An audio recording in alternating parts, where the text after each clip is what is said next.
I'm in my children's bathroom and they've been having a problem with this. I was just going to fix it. What's happening is the inside lever keeps popping off.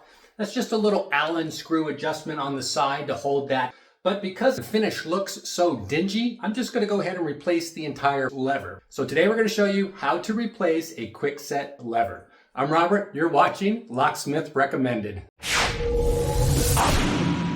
The first step of this is already done for me, removing the lever itself, because in this case it was falling off. That lever is actually just held in place with a little Allen wrench screw, and you would turn that screw in to pull the lever off. We don't have to do it here because the lever is off. But now if you're looking at the door, you're like, well, where are the screws? On the Kwikset lever, underneath this rosette are the screws. And this rosette here is just held on by pressure. Let's go ahead and pop that off. I'm going to come in from underneath, so if I do damage anything, nobody's going to see it.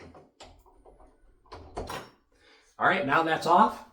And the screws holding this lever can be seen right here underneath where the rosette was. All I need to do is unscrew this.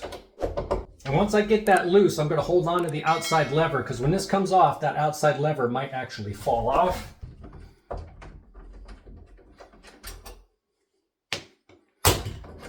And everything now will just pull out.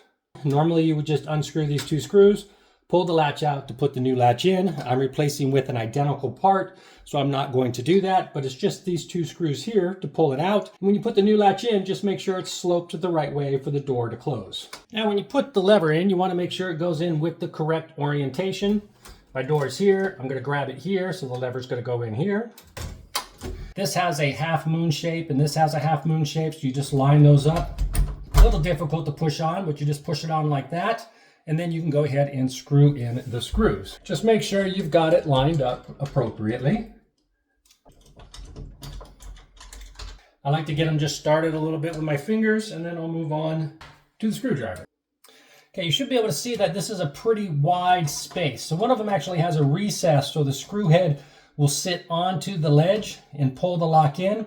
If you twist this, you can actually just pull this whole thing out. So make sure that it is sitting into the recessed cavity that has the lip on it, so that the screw head grabs it and pulls the lock together.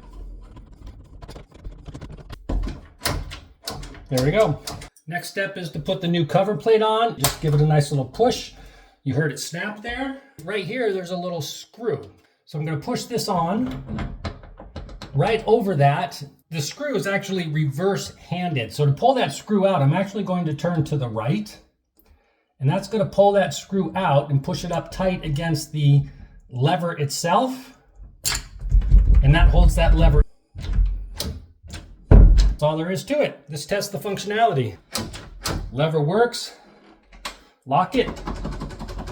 That's all you need to do to replace a bathroom door handle or a bedroom door handle. I'm Robert. You've been watching Locksmith Recommended.